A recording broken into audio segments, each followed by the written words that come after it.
সামনে যে নির্বাচন আসছে বা চলবে এবং যদি সেটা হয়, সেক্ষেত্রে জামাতের হাতে খুব শক্তিশালী দুটো ট্রাম্প কার্ড আছে। আশ্চর্য দুটি তুরুপের তাস আছে, যে তুরুপের তাস এই মুহূর্তে অন্য কোনো দলের হাতে নেই।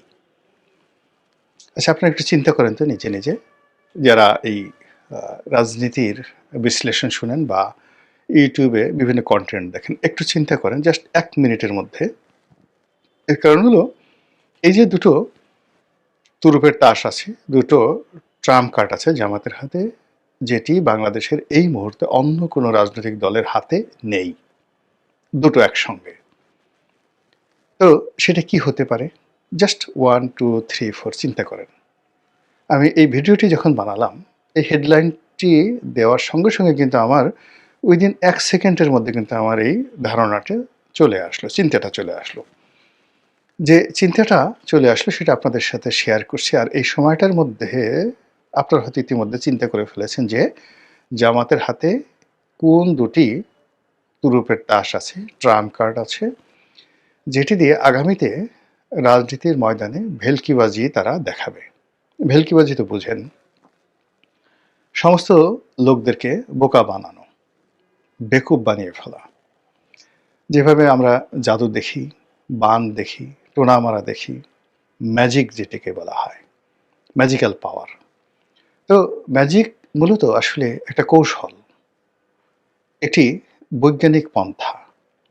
কখনো দেখা যাচ্ছে যে কোথাও কোনো রসায়ন হয়, অর্থাৎ আগুন জ্বলে গেল, এটা একটি কেমিক্যালের সাথে আর একটা কেমিক্যাল সেটিকে লাগিয়ে দেওয়া।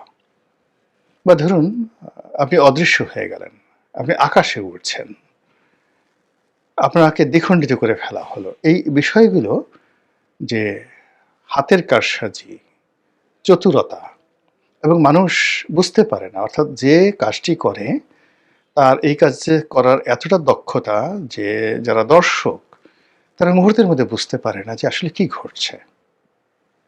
এই জন্য এটা ম্যাজিক বলা হয় একে। তো সেই অর্থে একটা নির্বাচন যদি সামনে হয়, সেই নির্বাচনে জামাত এমন কিছু করবে যেটি আপনি আমি বুঝতে পারবো না, করে ফেলবে। এবং যেটিকে বলা হচ্ছে ম্যাজিক্যাল পাওয়ার, আর বাংলায় ম্যাজিকের অর্থ ভেলকিবাজি।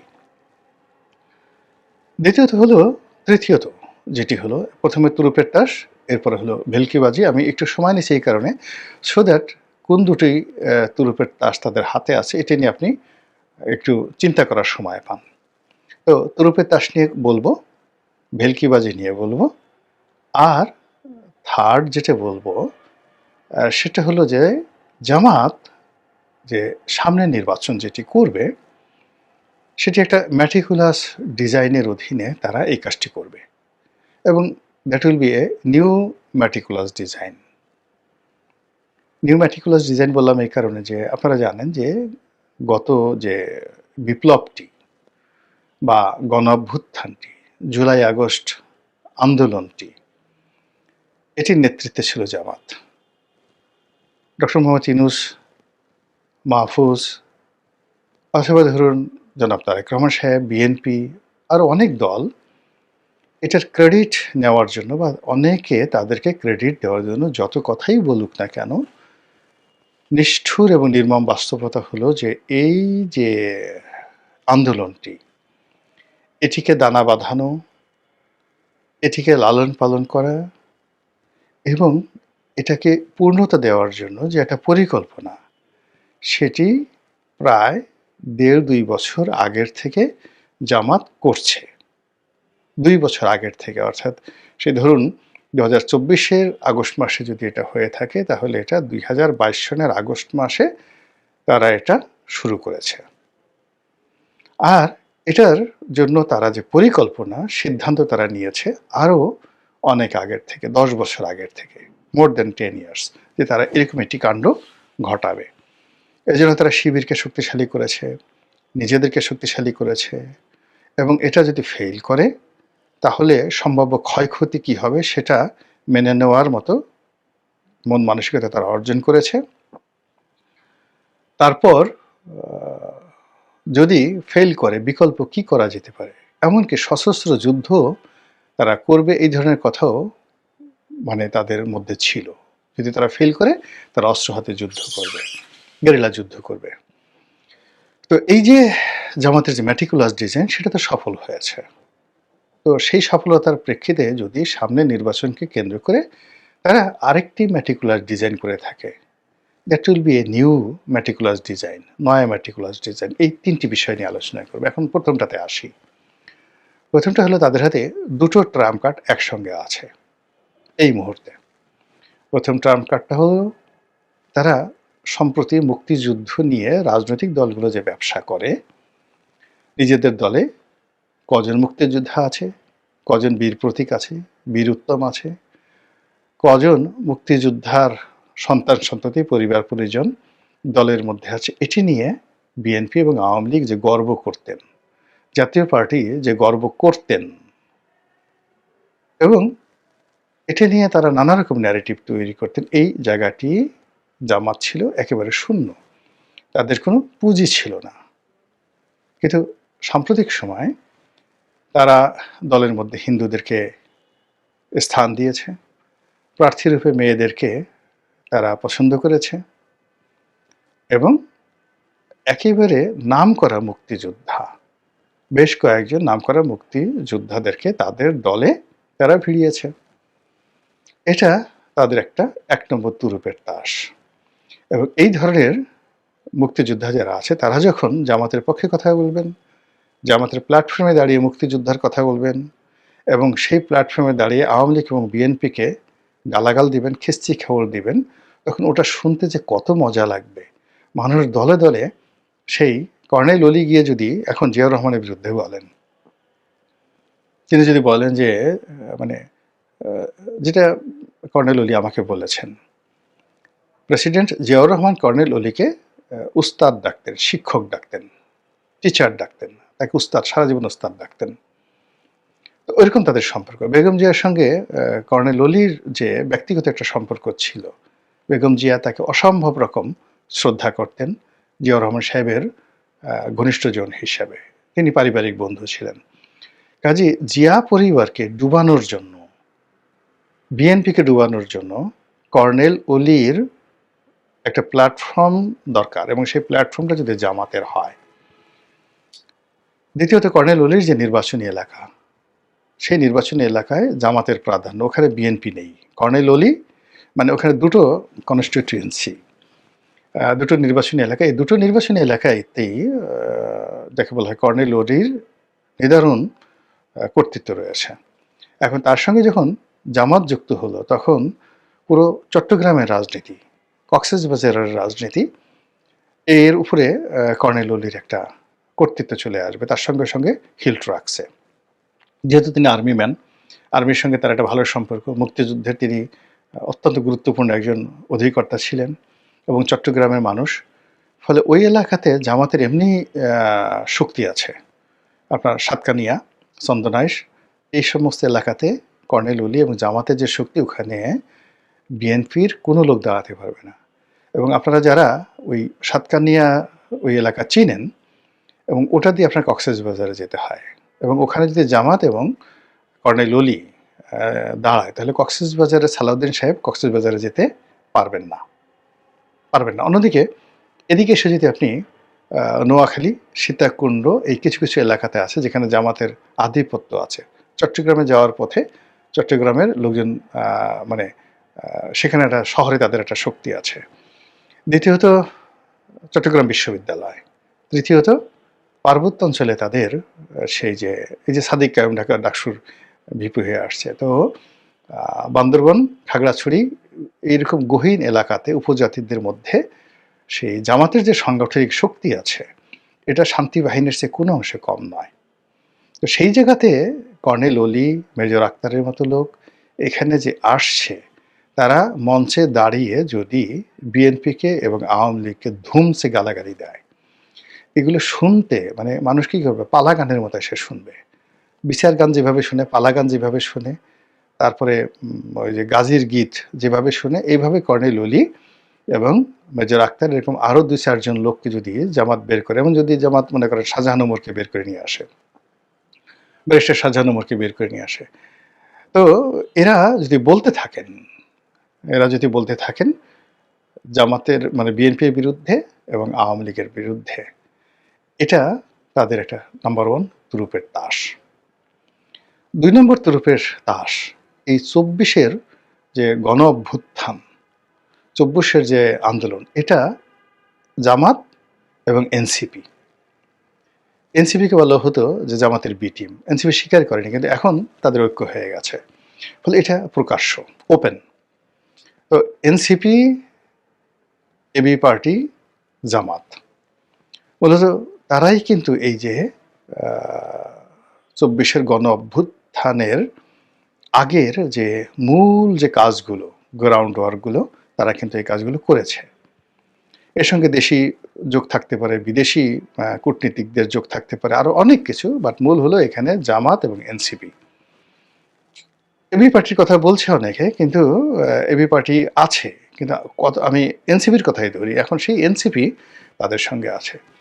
ফলে এই ২৪-এর গণ অভ্যুত্থান নিয়ে, ইনক্লুডিং ইনকিলাব মঞ্চ, যখন জামাত কথা বলবে এবং তারা যখন ওইভাবে গালি দিয়ে বলবে যে, যেমন একজনের কথা বলছিল না যে সন্তান হয়ে, নতুন পোলা হয়েছে, সন্তান হয়ে বাপের সাথে মানে করতে যেও না, গোলাম পরোয়ার সাহেবের একটা কি কথা যেন উনি বলেছিলেন, পাঙ্গা নিতে যেও না বা কি একটা কথা যেন বলেছিলেন।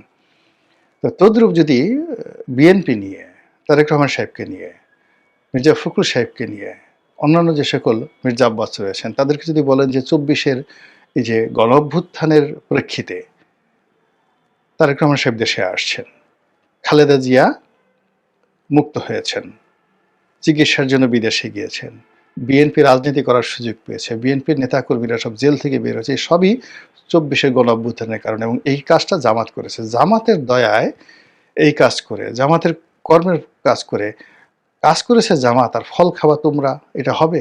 আপনি বলেন তো, এই কথার উত্তর কিভাবে বিএনপি দেবে? দিতে পারবে না। এর কারণ রেকর্ড আছে তো। নির্বাচন মানে এই যে জুলাই আগস্ট বিপ্লবের সময়টাতে জুলাই মাসে মির্জা ফখরুল সাহেব কি বলেছেন, জুনে কি বলেছেন, আগস্ট মাসের ১-২ তারিখে কি বলেছেন, এগুলো সব রেকর্ড।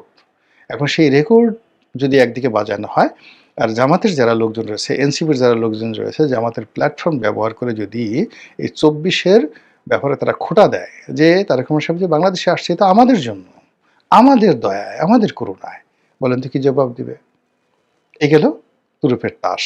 এই তুরুপের তাস সামনের নির্বাচনে ব্যবহৃত হবে, ভীষণভাবে ব্যবহৃত হবে, এতে কোনো সন্দেহ নাই। এরপরে যেটা আছে সেটা হলো যে ম্যাটিকুলাস ডিজাইন, যেটা বললাম যে নয়া ম্যাটিকুলাস ডিজাইন। নির্বাচনকে কেন্দ্র করে পর্দার আড়ালে যে খেলাগুলো হচ্ছে, সব কথা যেহেতু ডকুমেন্ট নাই, আমি বলতে পারবো না। এখানে দেয়ার আর ম্যানি পক্ষ, এজেন্সিস, ম্যানি এজেন্সিস, যেটিকে আমি পক্ষ বলি, তারা পর্দার আড়ালে যে সকল খেলা খেলছে। অনেকগুলো প্রার্থী স্বতন্ত্র হিসেবে, বিভিন্ন দলের প্রার্থী হিসেবে, আপনি যাদেরকে কাউন্ট করতে পারছেন না, তাদেরকে ভোট ম্যানিপুলেশন থেকে শুরু করে অন্য বিষয়ে আগাম জানিয়ে দেওয়া হয়েছে তোমরা এমপি হবে, অথচ আপনি তাদের নামও এখনো জানেন না, বলা হয়েছে তাদেরকে এমপি হবে। এই যে একটা ম্যাটিকুলাস ডিজাইন, নয়া ম্যাটিকুলাস ডিজাইন, এটা বিএনপির লোক কিন্তু এখন পর্যন্ত কল্পনাও করতে পারছেন না। ফলে কি হলো, এই যে নির্বাচনের যে সময় যত ঘনিয়ে আসছে বা ঘনিয়ে আসবে, কিংবা নির্বাচনের সম্ভাবনা যদি বাদ হয়, নির্বাচনের একটা নতুন ডেট, মানে যেভাবেই যাক না কেন, নির্বাচন হলে জামাতের এক ধরনের প্ল্যান এ আছে, নির্বাচন যদি ডিলে হয় জামাতের প্ল্যান বি, নির্বাচন যদি একেবারে সহসা না হয়, কোন একটা পরিবেশ পরিস্থিতি তৈরি হয়ে যায়, তাহলে প্ল্যান সি।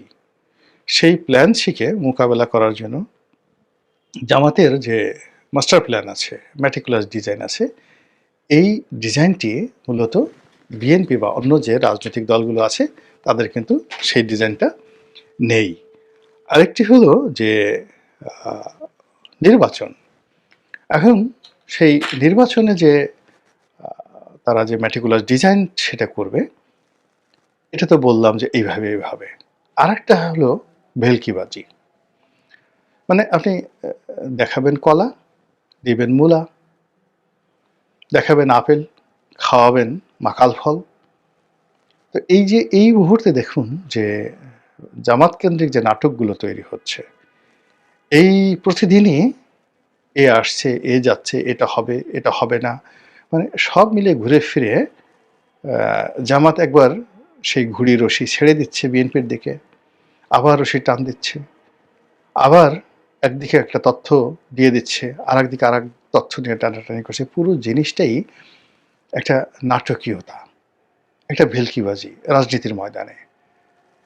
এটাকে আপনি নির্বাচনের যুদ্ধ হিসেবে যদি বর্ণনা করেন, তাহলে অনেকটা গেরিলা কায়দায় তারা যে কাজগুলো করছে, এটি তাদের যারা প্রতিপক্ষ তারা এখন পর্যন্ত কাউন্টই করতে পারছে না। যখন জামাত বিএনপির সঙ্গে ছিল বিভিন্ন সময়টিতে, বিএনপি যারা লোকজন আছে তারা শুধু জামাতের দাড়ি দেখছে, টুপি দেখছে, কেমন দাড়ি কেমন টুপি, আতর মাখে গায়ে, এরকম দেখছে, লুঙ্গি পাজামা পাঞ্জাবি দেখছে। কিন্তু জামাত যে কাজটি করেছে এখন যেটা বুঝি, বিএনপির লোকজন কি ধরনের আন্ডারওয়্যার পরে, কি ধরনের মোজা পরে, গেঞ্জি কি, তারা মানে আন্ডার আর্ম বগলের নিচে কি ধরনের ডিওড্রান্ট ব্যবহার করে, কার বগলে কেমন গন্ধ, মাথায় কার কতটুকু খুশকি আছে, নাকের মধ্যে কার কতটুকু ময়লা আছে, ঘুমের ঘরে কে কতবার নাক ডাকে, কার কয়জন গার্লফ্রেন্ড আছে, দেশ বিদেশে কার কয়টা বাড়ি আছে, কার কতটুকু অবৈধ ইনকাম আছে, কার কি দুর্বলতা আছে, প্রত্যেকটা জিনিস অন্ততপক্ষে তাদের যারা রাজনৈতিক প্রতিপক্ষ তাদের সবার আমলনামার অডিও, ভিডিও এবং ডকুমেন্টারি তারা তৈরি করে রেখেছে। আর এগুলো প্রচার করার জন্য তাদের বট বাহিনী আছে, তাদের ভাড়া করা ইউটিউবার আছে দেশে দেশের ভিতরে, এবং তারা যদি কাউকে টার্গেট করে বেইজ্জতি করতে চায়, তাহলে যে কোনো সময় যে কোনো মানুষকে তারা বেইজ্জতি করে দিতে পারে। এবং এই সময়টিতে আপনি দেখেন, আমি নাম বলবো না, বিএনপির বেশ কয়েকজন শীর্ষ নেতাকে তারা টার্গেট করেছে, এবং টার্গেট করে তাদেরকে নিয়ে যে সকল কথাবার্তা ছাড়ানো হচ্ছে, বিএনপি যদি নির্বাচনে জয়লাভ করেও ওই মানুষগুলোর তকদির কিন্তু পুড়ে গেছে। কারো বিরুদ্ধে আর্থিক কেলেঙ্কারি, কারো বিরুদ্ধে ব্যাংক ডাকাতি, কারো বিরুদ্ধে এস আলমের সহযোগী হওয়া, কারো বিরুদ্ধে আরও নানা রকম কল্পকাহিনী। আর ঘুরে ফিরে নানা রকম সেই 2001 থেকে 2006 পর্যন্ত বিএনপি শাসনামলের নানা কাহিনী, এখন তো আওয়ামী লীগ নাই, এগুলো কারার সামনে নিয়ে আসছে। এরকম বহুমুখী ভেলকিবাজি, ম্যাটিকুলাস ডিজাইন এবং যে দুটো ট্রাম্প কার্ডের কথা বললাম, এগুলো নিয়ে জামাত যে কারসাজি করছে সেই